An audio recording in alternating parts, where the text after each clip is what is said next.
안녕하십니까. MD 미션스쿨의 조례를 목사입니다. 오늘의 말씀은 요한복음 16장 23절과 24절 말씀입니다. 그날에는 너희가 아무것도 내게 묻지 아니하리라. 내가 진실로 진실로 너희에게 이르노니 너희가 무엇이든 아버지께 구하는 것을 내 이름으로 주시리라. 지금까지는 너희가 내 이름으로 아무것도 구하지 아니하였으나 구하라. 그리하면 받으리니 너희 기쁨이 충만하리라. 이 말씀을 기도의 정석이라는 제목으로 함께 나누도록 하겠습니다.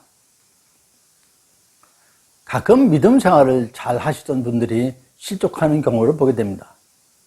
우리는 통상 방학 중이라고 얘기하기도 하죠. 정말로 다양합니다.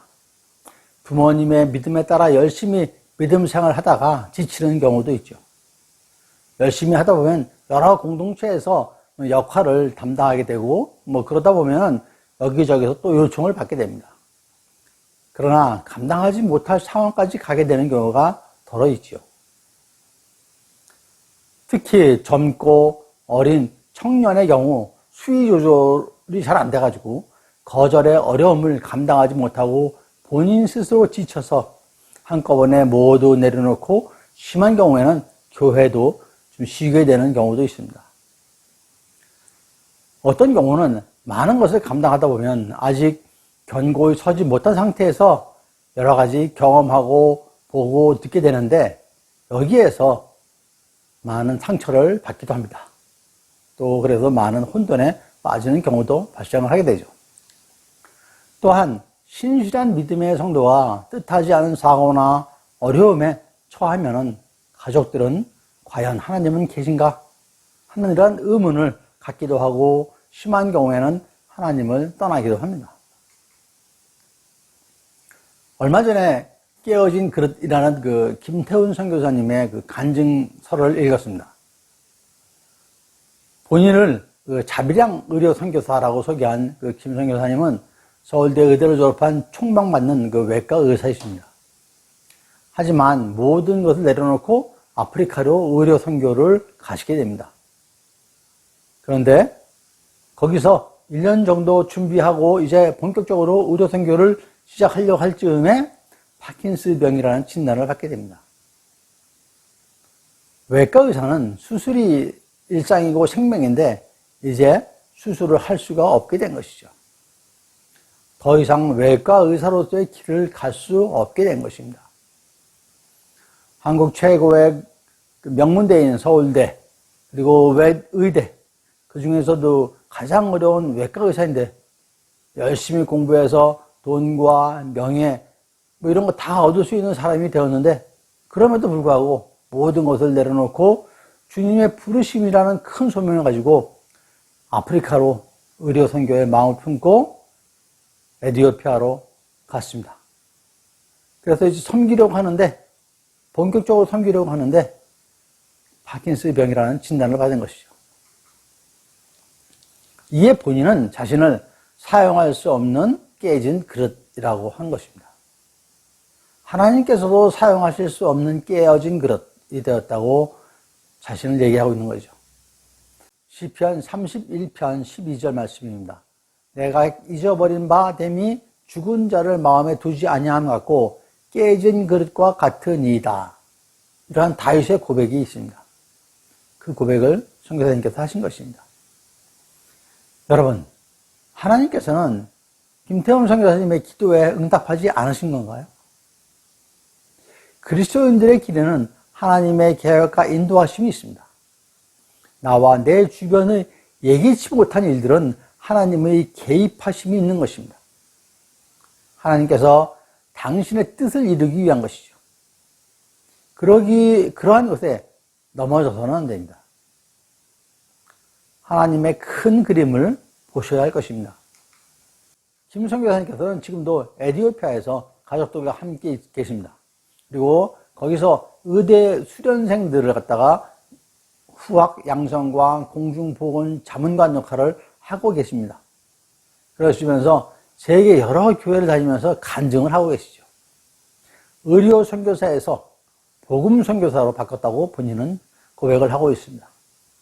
치료 사역에서 복음 사역으로 바뀐 것이죠. 하나님의 계획은 더 크고 치밀함을 우리는 알 수 있습니다. 의료 선교를 하기로 결심하고 아프리카 땅으로 가는데 얼마 되지 않아 파킨스 병을 알았으니 얼마나 상심이 크겠습니까? 좌절과 실망이 얼마나 크겠습니까? 하지만 그것은 나의 관점인 것이죠. 하나님의 다른 계획을 가지고 계신 것이죠. 구약시대에 그 솔로몬의 축복을 아실 것입니다. 지혜를 구한 솔로몬에게 하나님께서는 지혜는 물론 더 큰 축복을 주셨습니다. 여러분, 믿음 생활을 잘하는 참 그리스도인이라고 고난과 역경과 어려움이 없다요? 성경 속 믿음의 인물들은 아브라함, 이삭, 야곱, 요셉, 다윗, 여호수아, 이방인의 선교사로 부름을 받은 바울, 그리고 베드로를 포함한 12제자들, 이들 과연 고난이 없었나요? 엄청난 고난이 있었죠. 성경 속 믿음의 인물들은 모두 고난과 역경을 이겨낸 사람들의 이야기입니다. 베드로전서 3장 17절 말씀입니다. 선을 행함으로 고난을 받는 것이 하나님의 뜻이라고 했죠. 4장 19절에서는 그러므로 하나님의 뜻대로 고난을 받은 자들은 또한 선을 행하는 가운데에 그 영혼을 미쁘신 창조주께 의탁할지어다 라고 했습니다. 그리스도로 인하여 고난받는 것은 하나님의 뜻으로 고난받을 때 온전히 하나님께 맡기라고 하신 것이죠. 하나님께 모든 것을 온전히 맡기고 기도하는 것이라고 합니다. 베드로전서 1장 6절과 7절 말씀입니다. 그러므로 너희가 이제 여러 가지 시험으로 말미암아 잠깐 근심하게 되지 않을 수 없으나 오히려 크게 기뻐하는도다. 너희 믿음의 확실함은 불로 연단하여도 없어질 금보다 더 귀한 예수 그리스도께서 나타나실 때에 칭찬과 영광과 존귀를 얻게 할 것이니라 라고 하셨습니다. 시험과 고난으로 잠깐 근심하지만 결국 크게 기뻐하시게 될 것이라는 얘기죠. 그 고난과 환난으로 믿음을 더욱 확실하게 연단하게 되는 것이죠. 그리고 칭찬과 영광과 존귀를 얻게 될 것입니다. 하지만 잠깐이라고 하신 이러한 고난, 고통, 환난은 어떻게 통과하여야 하겠습니까? 야고보서 5장 13절 말씀에 너희 중에 고난당하는 자가 있느냐? 그는 기도할 것이요 라고 말씀하셨습니다. 고난당하여 좌절하고 넘어질 것이 아니라 기도하라고 하십니다. 하나님은 절대로 우리를 넘어지고 쓰러지게 하시는 그런 분이 아니십니다. 그것은 사탄의 장난입니다. 사탄의 장난에 맞서 이길 방법은 오직 기도뿐이라고 하시는 것이죠. 하나님께서는 왜 기도하라고 할까요? 기도가 무엇인데 고난과 역경으로 힘든 가운데 있는데 기도하라고 하실까요? 과연 기도가 무엇일까요? 웨스트민스터 소요리 문답에 그 해답이 있습니다. 문답의 98번째 문답인데요. 거기 질문이 기도가 무엇입니까? 라고 나옵니다.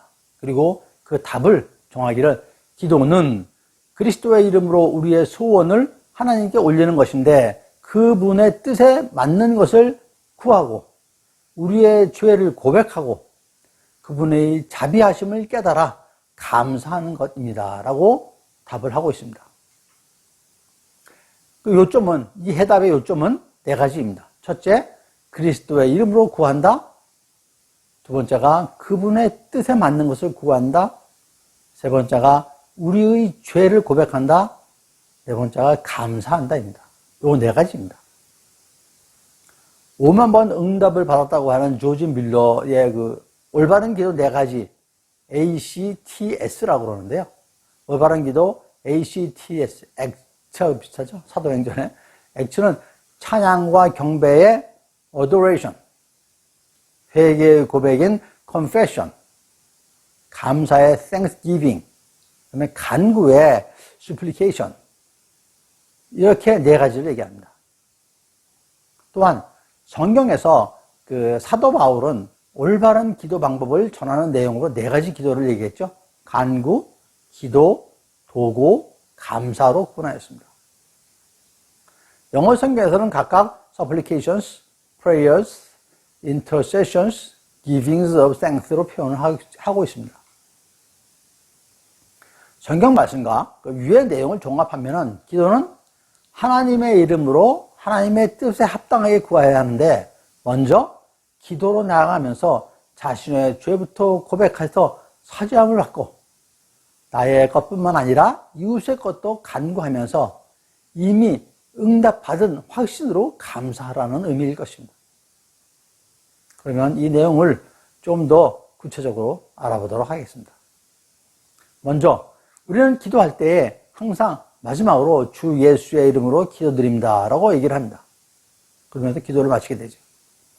이는 성경에서 하나님과 우리 사이의 중보자는 오직 한 분이신데 그분이 예수님이라고 분명히 말씀하셨습니다. 그리고 예수님이 아니고서는 그분께 나아갈 수 없다고 말씀을 하셨죠. 오늘의 본문인 요한복음 16장 23절과 24절에서 그 날에는 너희가 아무것도 내게 묻지 아니하리라. 내가 진실로 진실로 너희에게 이르노니 너희가 무엇이든지 아버지께 구하는 것을 내 이름으로 주시리라. 지금까지는 너희가 내 이름으로 아무것도 구하지 아니하였으나 구하라. 그리하면 받으리니 너희 기쁨이 충만하리라 라고 하십니다. 우리가 응답받지 못함은 그분의 이름으로 구하지 않았기 때문이라고 말씀하신 거죠. 그러면 아마 이렇게 말씀하실 것입니다. 저는 기도할 때마다 항상 주 예수 그리스도의 이름으로 기도드립니다라고 고백을 한다라고 말씀하시겠죠? 이 말씀을 좀 제대로 이해하기 위해서는 적어도 16장 전체의 그 앞, 뒷장을 함께 보아야 합니다. 16장의 뒤에 있는 18장에서 예수님이 잡히시게 되죠. 그리고 16장 바로 뒤, 18장의 바로 앞에서는 잡히기 전에 예수님께서 기도를 하십니다. 그 기도문을 대제사장의 기도문이라고 알려져 있습니다. 하지만 16장은 예수님의 제자들을 떠나기 전에 제자들에게 당부하는 말씀입니다. 이 말씀을 예수님께서는 제자들의 발을 손수 씻어주는 13장에서부터 시작합니다. 그러니 당부의 말씀의 마지막 부분인 그 16장, 오늘의 16장이죠. 아주 중요한 당부의 말씀의 결론부에 해당된다고 말씀을 드릴 수가 있습니다. 그러한 16장의 1절, 16장의 시작인 1절은 어떻게 시작하냐면 내가 이것을 너희에게 이름은 너희로 실족하지 않게 하려 함이니라고 하면서 시작을 하십니다. 주님의 제자 사랑에 대한 말씀이시죠. 그러므로 내 이름으로 구하라라는 의미인 것이죠. 주 예수의 이름으로의 의미는 그리스도를 하나님의 아들로 주님을 영접한 사람으로 구하라는 얘기입니다. 즉 그리스도를 순종하며 따르는 자로서 기도드린다는 의미이지 그냥 기도의 마지막 형식으로 예수님의 이름으로 기도드립니다라고 하는 그런 생각이 없는 그런 말을 해서 되는 것은 아니라고 생각을 합니다.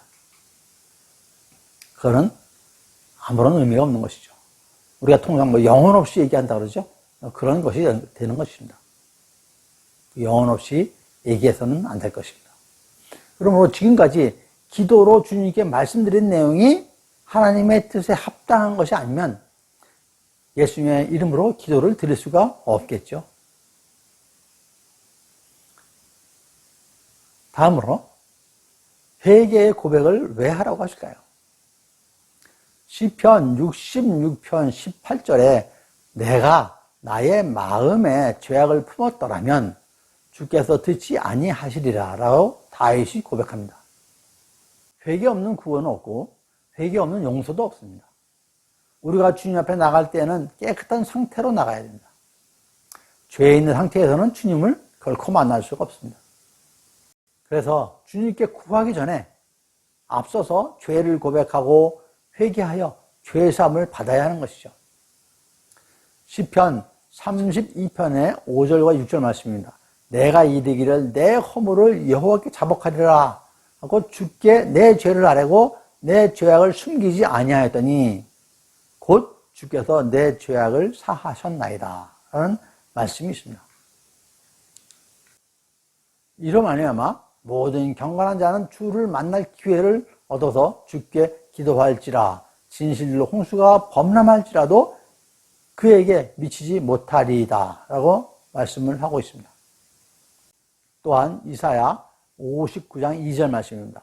오직 너희 죄악이 너희와 너희 하나님 사이를 갈라놓았고 너희 죄가 그의 얼굴을 가리어서 너희에게서 듣지 않으시게 함이니라 라는 말씀이 있습니다.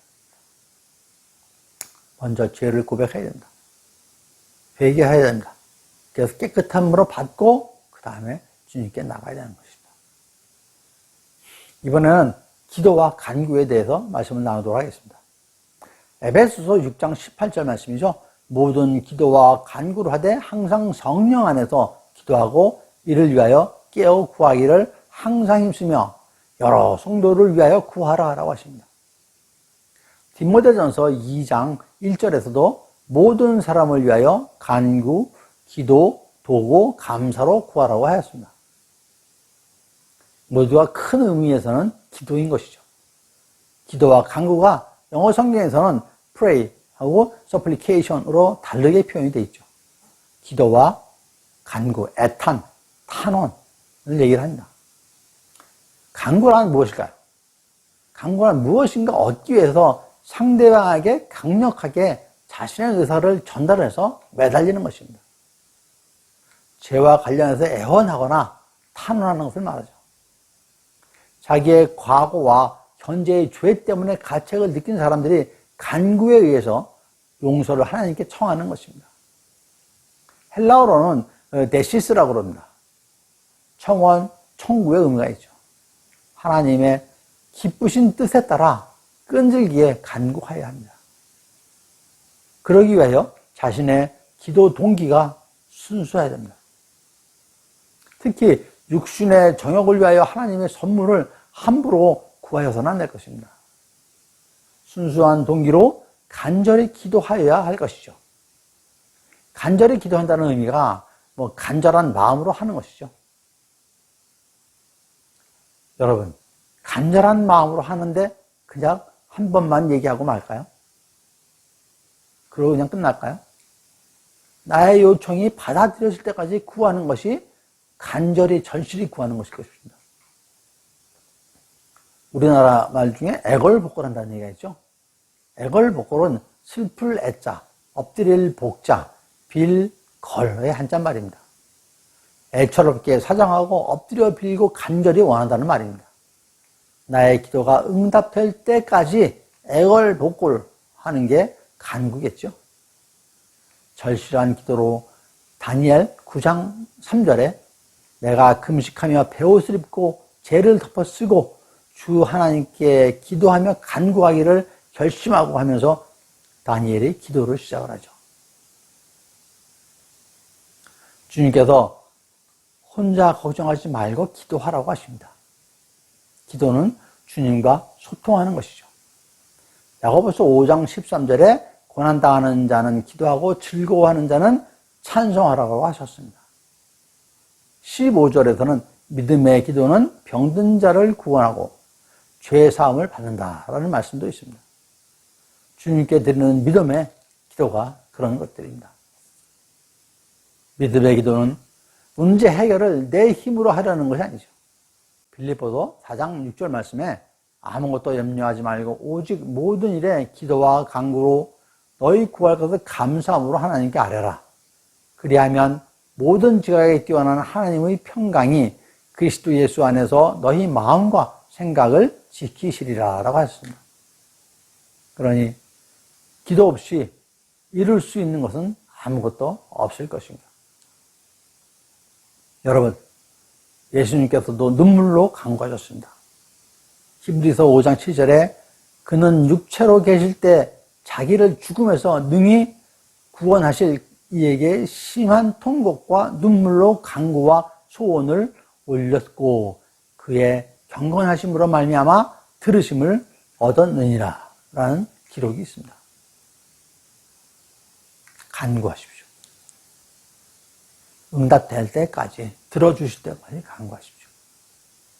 다음으로 도고에 대해서 말씀 나누겠습니다. 헬라어로는 엔툭시스라고 합니다. 다른 사람을 위한 기도, 타인의 아픔을 나의 아픔으로 느끼고 성령에 애통하는 마음으로 기도하는 중보기도를 의미하죠. 또한 하나님과의 관계 회복을 소망하는 친밀한 간청도 여기에 포함됩니다. 이 기도는 아주 강력한 힘이 있습니다. 성경에 두세 사람이 내 이름으로 모인 곳에서는 나도 그들 중에 있느니라 라고 말씀하셨죠.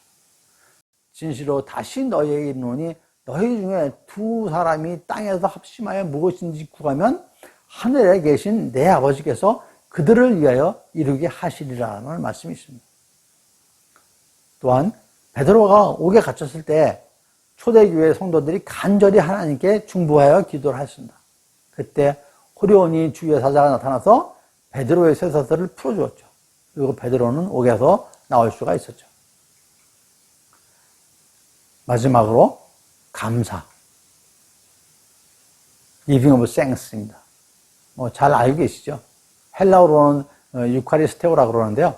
하나님께 받은 은혜를 고마워 드리는 기도, 하나님의 위대하심과 인자하심을 생각하면서 기쁨 안에서 드리는 기도, 이런 것이 감사의 기도입니다. 빌립보서 4장 6절에 아무것도 염려하지 말고 다만 모든 일에 기도와 간구로 너희 구할 것을 감사함으로 하나님께 아뢰라라고 말씀하셨죠. 즉 기도의 결과에 의심하지 말고 응답받음을 믿고 응답하여 주신 주님께 감사하며 기도하라는 것입니다. 그런데 우리는 많은 경우 하나님께서 나의 기도에 응답이 없다고 얘기를 하죠. 왜 그럴까요? 가장 큰 원인은 의심입니다. 기도에 대한 의심은 하나님의 능력에 대한 의심이고 하나님을 의심하는 것입니다. 의심은 하나님과 멀어지고 분리되는 또 하나의 죄입니다. 하나님께서는 내게로 오라, 나와 함께 하자라고 하시는데 사탄은 우리를 하나님과 떼어놓으려고 항상 열심을 하고 있죠. 사탄은 의심, 두려운 마음을 우리에게 넣으려고 합니다. 마태복음 14장 31절 말씀에 예수께서 즉시 손을 내밀어 그를 붙잡으시며 이르시되 믿음이 작은 자여 왜 의심하느냐라고 했습니다. 이 말씀의 배경은 베드로가 물 위를 걷는 장면에서 나오는 것이죠. 예수님께서 물 위를 걸으시는 걸 보고 베드로가 예수님께 청해서 자기도 물 위를 걷게 해달라고 청을 합니다. 예수님께서 걸어봐라라고 하죠. 그래서 베드로가 용감하게 물 위를 걸어가는데 처음에는 잘 걸었죠. 근데 어찌 되었나요? 앞에 30절에서 바람을 보고 무서워 빠져가는지라 소리질러 이르되 주여 나를 구원하소서 이렇게 얘기를 합니다. 바다에 바람이 부니까 무서웠던 거죠. 베드로에게 무서움이 언급했던 것입니다. 그래서 빠지지 않을까라고 걱정하니까 의심하니까 물에 빠지기 시작하는 것이죠. 예수님께서 함께 지켜주고 계심에도 베드로는 바람이 불었던 것입니다. 기도하고 있는데 주변에 조금 환경이 안 좋은 환경이 생기면은 의심스러운 거죠. 무서운 거죠. 두려운 거죠. 예수님께서 자신을 지켜주지 않을 것 같다고 의심하는 것일까요? 베드로가? 이는 믿는 자가 예수님의 능력을 의심하는 것을 믿음이 작은 자라고 하셨습니다. 예, 의심입니다. 예수님의 능력을 의심하는 것입니다. 그래서 걱정과 근심과 두려움이 생기고 기도가 안 되고 예수님께서 주신 권능이 예수님의 능력이 드러나지 않는 것이죠. 마가복음 11장 23절과 24절에 예수님께서 말씀하시기를 내가 진실로 너에게 이르노니 누구든지 이 산더러 들리어 바다에 던져지라 하며 그 말하는 것이 이루어질 줄 믿고 마음에 의심하지 아니하면 그대로 되리라고 말씀하셨죠. 그러므로 내가 너희에게 말하니 무엇인지 기도하고 구하는 것은 받은 줄로 믿으라. 그리하면 너에게 그대로 되리라. 라고 말씀하십니다. 이루어지지 않는 것은 하나님의 능력을 의심하는 것이고, 하나님의 능력을 의심하는 것은 곧 하나님을 의심하는 것이죠. 로마서 14장 23절에 이를 증언하고 있습니다. 의심하고 먹는 자는 정죄되었나니 이는 믿음을 따라 하지 아니하였기 때문이라.